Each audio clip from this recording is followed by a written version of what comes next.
For the people still, if we still got people outside, still some seats over here. Good? All right, we're closing the doors.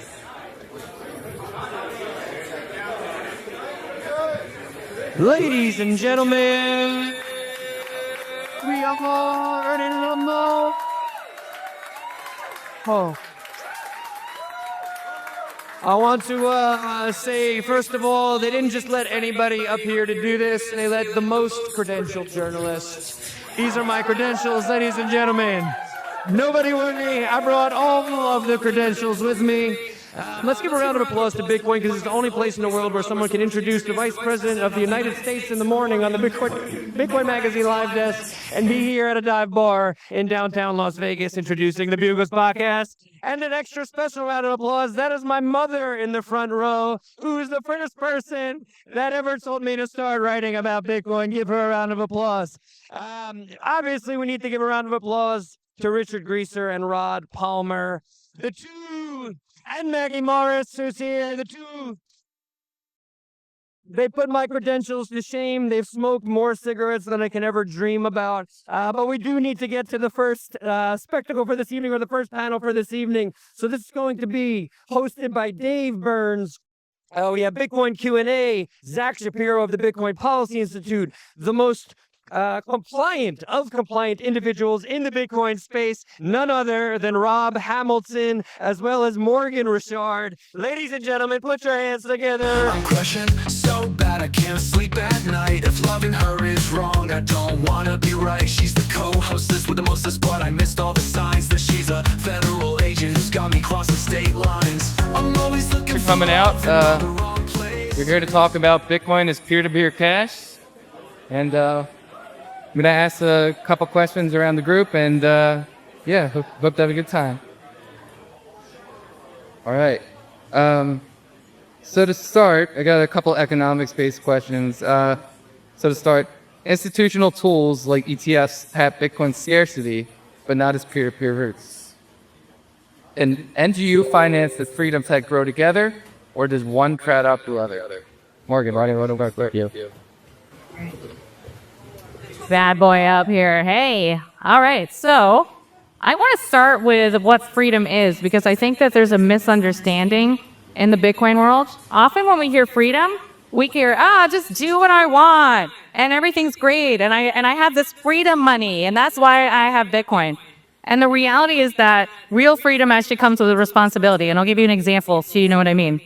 So the reason why we have freedom to drive on the roads, right, is because there are rules on the roads. And the roads, let's say, are, if it's a two-way road, right, there's a divider in the middle that everyone respects. And people are able to get where they need to go because people stay on the right in America and on the left in other countries that don't know what they're doing. But there's rules, right? And therefore we can get where we're going. I mean, the freedom actually to be able to accomplish it. And so if we think about freedom as one of these things where it's only freedom and it doesn't come with responsibility, in fact, we can't actually achieve anything. And so why I want to bring this up with respect to Bitcoin is because Bitcoin actually not only gives us the freedom, but it also gives us that responsibility. And enables us to have freedom as a result of being able to give really good money to people so that they could do good things in society. To answer the rest of your question, though, I'm sorry, can you repeat the other part of it?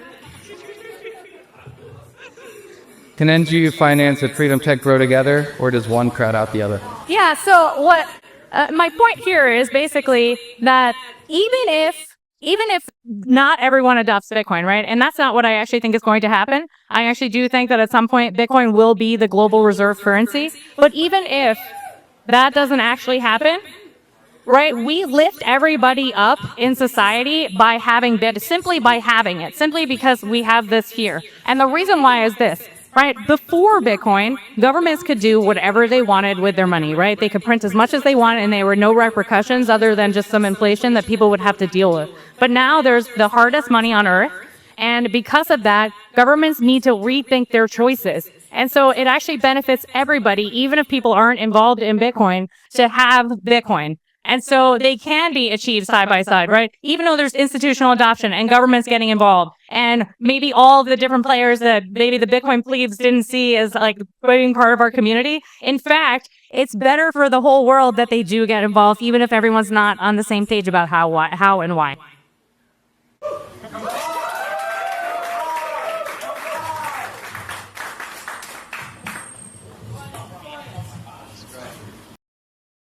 Yeah. For the next question, local Bitcoins is gone. KYC free ATMs and exchange is gone. Was increased oversight inevitable for a public ledger, or could design choices have steered a different path? Let's go to Bitcoin QnA for this one.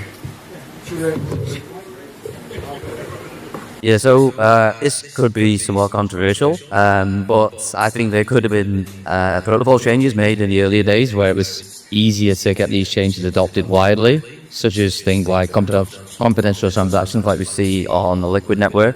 I feel like if we could have had those sorts of changes implemented in the early days, then we could have kind of been better equipped to be able to thwart against chain analysis and the likes. However, we are in a position now where world governments are now adopting Bitcoin and are, weighing in terms of like their sort of influence and the ability to kind of get those changes or significant changes such as that implemented in Bitcoin. I think those days are long gone. We see on Twitter now people arguing over trivial shit like op returns, where we have much bigger problems.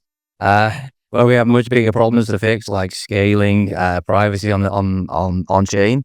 But unfortunately, I feel like those days are long gone, and that we now need to look to kind of layer twos or to privacy at kind of the application layer to be able to give end-to-end users that type of the ability to reclaim their privacy when they're interacting, particularly on the base layer. Does anyone else want to chime in on that? All right. Thank you. Zack, we'll move to this next one.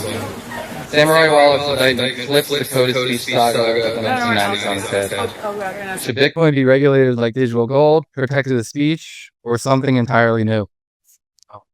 Well, first of all, as the only person on the panel with manners, thank you for having me. I would like to extend an especially warm welcome to all of the Autistic Bitcoin podcast enjoyers in the audience. All of the manuscript influencers. All of the Operation Chokepoint 2.0 survivors. And I guess all of the Russian oligarchs. The answer to your question is all of the above, right? I mean, Bitcoin is a lot of things to a lot of people, right? In the sort of West, it is often used very similar to digital gold. It's used as a sovereign savings vehicle that protects you from fiat debasement. That doesn't take counterparty risk. It doesn't take business risk. It's mostly an asset. In the global South, oftentimes it's a lifeline in all sorts of ways.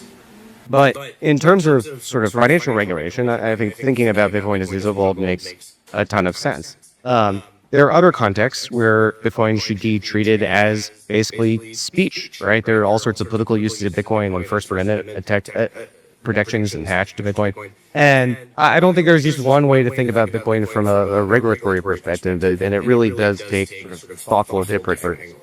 However, very clearly there is one wrong way to regulate Bitcoin. The whole idea behind Bitcoin, and you know this because Satoshi wrote it in the fucking title of the white paper. You only need to get one sentence in the white paper to read that Bitcoin is peer-to-peer electronic cash. And the peer-to-peer part of that and the cash part of that are super fucking important. And that is, there's not an intermediary when you send Bitcoin from one person to another. It's not like sending a Venmo transaction where there's correspondent banks. And absolutely the wrong way to regulate Bitcoin is to pretend that there is a bank in between, and to look for that bank and to say, hey, I'm really mad that bank let the Russian oligarchs do X, Y, and Z, and I don't see the bank, and so, people who wrote code, we're going to put them in prison, and then decide that our, financial laws are flipped as that type. And so that is the real challenge. In the samurai law case, that is literally what the federal prosecutors are doing. So we need to, first of all, remedy that case in particular, the Tornado Cash case, and then we need to pass a particular law called the Blockchain Regulatory Certainty Act. There are a couple of you here tonight who are wearing hats supporting that law. That's super important. But the real sort of like regulatory emergency for Bitcoin is just recognizing literally the first rule of Bitcoin, that it's peer-to-peer. And that's why we started the Peer-to-Peer Rights Foundation, which is a nonprofit litigation fund meant to intervene in any kind of court action. And the courts in particular are important because unlike Congress, where you have democratic law about who you elect, and even unlike the regulatory agencies where there's at least a notice of assignment period if they want to make a renewal, federal judges can change the law overnight. And so that's actually very scary from a freedom money perspective. So the Peer-to-Peer Rights Fund is here to develop a war chest to get involved in any case, and Samurai is the first of these, and sadly it probably won't be the last, where this principle that the Bitcoin blockchain allows peer-to-peer transfers is not recognized by prosecutors, not recognized by courts. There may be civil cases where this comes up, but that is the most important thing. Whether it's Disney Gold, whether it's, medium of exchange money, like, yes, it's all of that. It really depends on the situation. Thank you.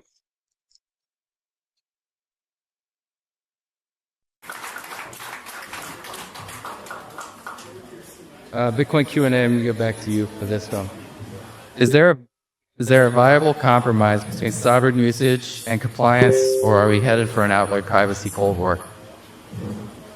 I think it would be safe to say that we're already in the midst of the privacy Cold War. We're well underway with the Samurai case, the Tornado Cash case, the Bitcoin Fog case. Like the privacy Cold War, as you dubbed it, is like we're already in the middle of that. We're already fighting that war. Can the two coexist in the future? I think that yes, but to what extent and how successful either side of that case depends on the outcomes of the cases that I've just mentioned. But I am fairly bullish on the fact that open source software will... Hello? Hello?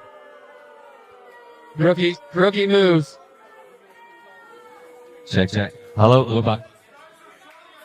Rookie! Are we back?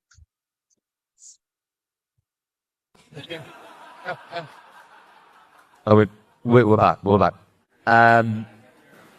What was I saying? I remain bullish on the fact that open source software will remain open source software, and that it's providing that we continue to kind of support the developers of that to be able to push those updates out and make those accessible. But there will always be, even if these cases become, they go the worst way possible, that we will still have access to those software. And I guess if we have the worst case scenario that the access to these sides of software or the number of people that will be able to use them will be severely diminished.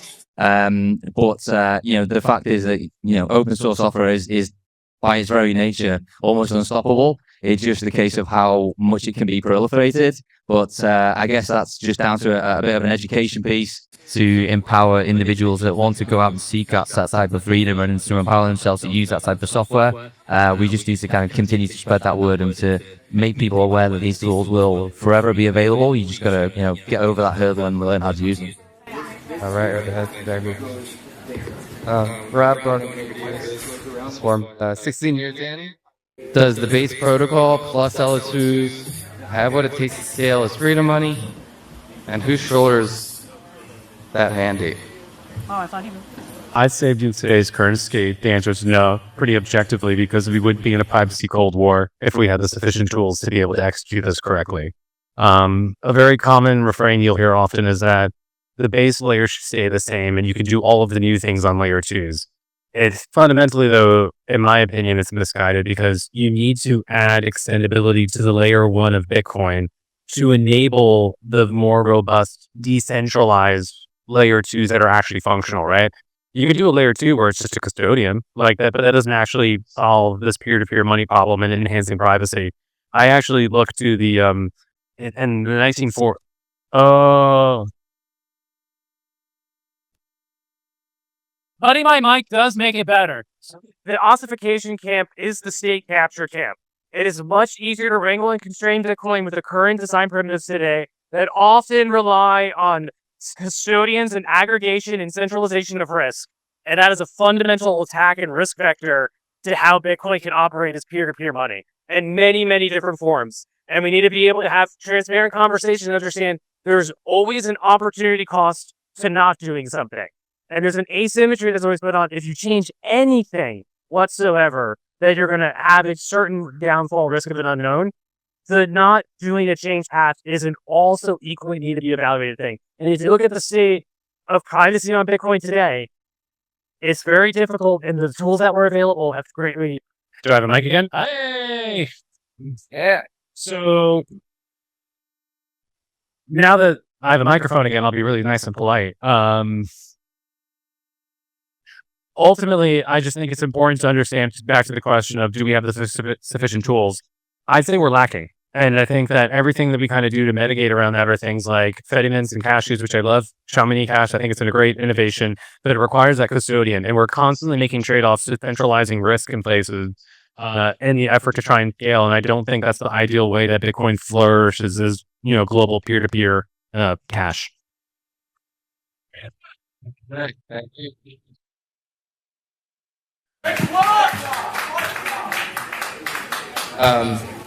All right, so we got our last question here. I'm going to direct this to all of you, but I'm going to start with Morgan. If nation-state treasuries accumulate Bitcoin, how does that reshape the classic store of value versus medium of exchange debate? Yes. I think the important thing to note about medium of exchange and store of value is that if your medium of exchange is not a store of value, then nobody wants to use it. I mean, think about it, right? Like, do you want any of these crappy coins that are on the market besides Bitcoin? Hell no. Right? So if it's not a good store of value, then it can't be a good medium of exchange. And so as more and more people get involved showing that this is a good store of value, it makes it an even better medium of exchange because that means that more people are going to want to accept it. And so the better the money, the more likely it will be used. Whether or not, though, that means, right, I think that from the context, though, of nation states and institutions storing it and not having it circulate as liquidity, Satoshi solved that problem by making Bitcoin very divisible, right? And so that can freely liquidate, can be freely liquidated and be moving around the market without any issues, even if very, very large stores of Bitcoin just stay put. Thank you. Well, I fully recognize that the theme of this broader Las Vegas conference is Bitcoin Treasury Company boom. I want to try and re-answer or add to what Rob said before about privacy, because I do think that is a very important question right now. And if I can impart sort of one sentiment to people listening, look, first, actually, let me also submit a conflict of interest. If you're anyone who's trying to build privacy on top of Bitcoin in any meaningful way, probably I'm already your lawyer. But at the end of the day, all of these questions about what's going to happen in the courts, what's going to happen with the Trump administration, whatever, this is a rearguard action. The reason why Bitcoin succeeded while other previous attempts at things like Bitcoin failed is because Bitcoin is built to be unstoppable. It's built to be nation-state resistant, and that is the type of thing that gets it passed. And all of the work I do, all the work BPI does, all the work that QnA does, trying to sort of spread the word about what's going on, is really, at the end of the day, a delay tactic for the builders. And I really am worried that what Rob said is completely right, that the tech is not ready. And the consequence of that is there are a bunch of just very deeply autistic people in this room who know how to build things on Bitcoin. And now is the fucking time. Right? We had a president who is, for better or for worse reasons, remarkably friendly to what we're trying to do here. And we do have the Deputy Attorney General put out a memo that they're not going to go after software developers for the things that people do with the software. That should be obvious. Unfortunately, that's not obvious. So now is the time to build stuff that is genuinely censorship resistant. And the way that we win this thing long term, because the state is never going to give up its power over inflation. The state is never going to give its power up over censorship of transactions willingly. You got to build stuff that makes that a non-issue. And so to all of the people who have any kind of technical skills in this room, my impassioned plea here is figure out a way to do things that will not put you in the same situation as the developers who are looking at decades in prison unfairly. We got to figure out how to build things in a censorship decentralized, truly decentralized way. And I'm sure Nostr is somehow a part of this, as I'm contractually obligated to say that Miniscript is also probably a part of this. But please do build these things.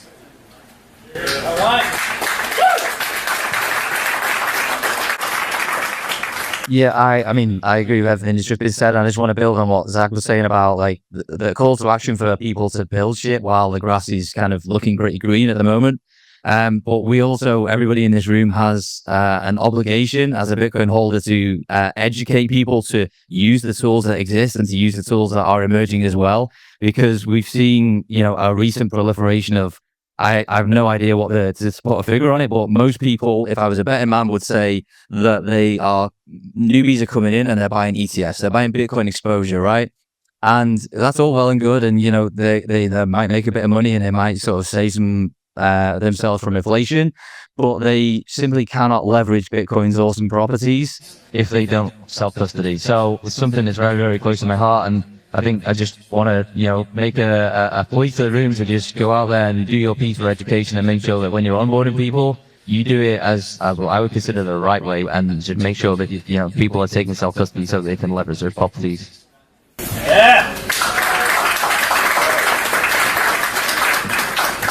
I totally agree with what you said. So you're about to hate what I'm about to say. So I agree that people should buy and store Bitcoin the correct way. However, I'm a financial planner, and in my practice, what I've seen time and time again is that when people get exposure through things like originally it was Grayscale's GBTC before it became an ETF, and then also through the ETFs now, when people get a little taste of what Bitcoin is, that actually helps them become like sovereign. And so while we can, say that, oh, well, you're not really holding Bitcoin and you're holding a receivable and you don't really know what you're doing and you're a noob and how can you get onboarded like this? Yeah, that's true. But some people need to dip their toe in before they jump into the deep end, and that we can still give these people Bitcoin education and for sure get them on the right path. Like ultimately, my goal as a financial planner is to get everyone holding their own keys, and we work really hard in our practice to get that done. But they don't always start there, and we just need to be mindful about where people are in that process. So I completely agree with every word of that. I think that's totally true at a personal level. And by the way, for all of the really sort of Amish maxi folks, it's also true at the nation state level. A lot of you have been hating about the SBR, but there's this window we have to build stuff, and the more that the United States government has an interest in Bitcoin not dying, extends that window. So cut us a little bit of slack.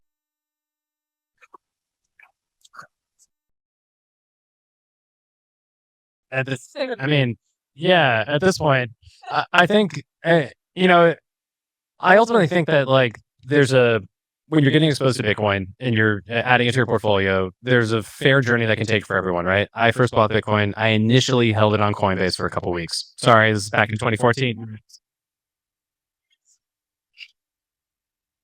Right. You did what you knew. Yeah. And so you have to be able to walk down this journey, and everyone's not going to start ultimately being an Amish maxi from day zero and, rolling their own entropy and figuring out how to derive their derivation paths and going down the whole rabbit hole. Right, that's right. And so I think that you need to look at it through a barbell distribution of Bitcoin exposure. You have the left curve that is just I just buy ETF when I hang out, and you have the right curve that are building really compelling, better tools and developing the financial ecosystem around it and encouraging people to think about really pushing that boundary. But it's really incumbent on us that are here, whether you're a cultural influencer and thinking about this, or you're a developer building projects. If you're doing the most important work, which is recording a Bitcoin podcast, you need to be covering all of your bases, and you need to be able to say that, how do I take this one step forward? And that would ultimately be my advice, is that never being complacent and always kind of continuing your journey. and always challenging yourself to always reevaluate your priors too. The one thing I always, as an observation, hearing a lot of people who have a lot of interest in keeping coins at several custodians, it's really aligned in their interests to never improve the ability, because often privacy and self-custody are paired in the programmability that gets unlocked with basic Bitcoin. And I think it's a very convenient narrative to say that it's way too hard to let us manage it for you. And being able to understand that what you can also use to extend privacy could also make it orders of magnitude better for being able to actually secure your own keys in much better form factors with better UX. So this is just something I would caution for that. If the people that maybe like, my concern ultimately is that the concentration of coins into several custodians through all the financialization is going to cause massive network pressures in the event of forks and dynamics where you have a lot of hash power that's U.S. publicly traded mining companies. You have a lot of coins that are sitting at custodians, and the economic nodes of the network being a couple big players or custodians is not good for the network. And just to go survive one civil war doesn't mean we need to go fight another one. So the best way to avoid it is usually assured destruction by having better tools to be able to actually make Bitcoin programmable money and let it be accessible to everyone wherever they sit on that spectrum.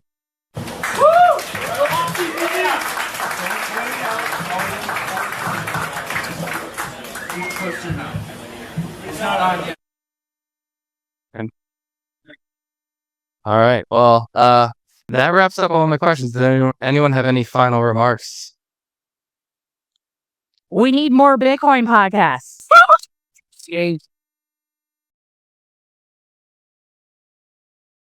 And now we pass the microphone to Rob. Do a live ad read for Morgen Rochard. Say humble success. All right. Thanks, everybody. Everyone put your hands together for Rob Hamilton, Morgen Rochard, Zack Shapiro, and Bitcoin QnA. She's got a cold card, block clock,